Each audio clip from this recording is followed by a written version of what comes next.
হুম তখন বোঝো না।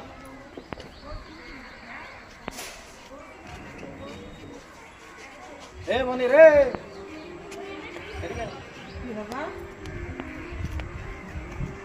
কি অবস্থা? তুই কি শুরু করেছিস এসব? কেন আমি আবার কি করলাম?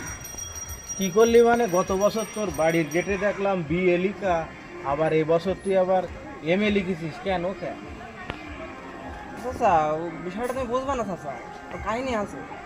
বিষয়টা বুঝবো না কাহিনী মানে? তোর একটা কোর্স কমপ্লিট করতে গেলে 2-4 বছর সময় লেগে যায়, আর অমনে তুই 1 বছর পরেই তুই সেটা বিএ থেকে এমএ লিখে দিলি কেন? না, কি চাচা, কি চাচা, বিষয়টা বোঝার আছে, অত রাগ করলে তো হবে না। বিষয়টা হচ্ছে এই যে আমার গত বছর বউ মারা গেল, আপনি তো জানেন। হ্যাঁ, ঠিক আছে, গত বছর তোর বউটা বউ মারা মরে গেল। গেল। তোর বউটা খুব ভালো মানুষ ছিল। বউটা মারা গেল, বউটা মারা যাওয়ার পরে বিষয় তো আবার করতে হবে আমার না। তা করতে হবে। কিন্তু আমি বিয়ে লিখে থইলাম, মানে ব্যাচেলর এগোই। ঠিক আছে, ও তার মানে বউ মরে গেছে, হ্যাঁ তুই বিয়ে করবি? হ্যাঁ। তাই এখন লিখেছিস বিয়ে? হ্যাঁ হ্যাঁ, ব্যাচেলর এগোই। আচ্ছা, আছে তো? হ্যাঁ, এবার আর ওই এমএলিকার বিষয়টা হচ্ছে এই যে এবছরে আমি তো আবার বিয়ে করি, জানেন। বউটা মাশাআল্লাহ খুব সুন্দর হয়েছে। হ্যাঁ, তা ঠিক আছে, এবছর করেছিস হ্যাঁ বিয়ে? এবছর বিয়ে যাক, ভালোই। করেছি।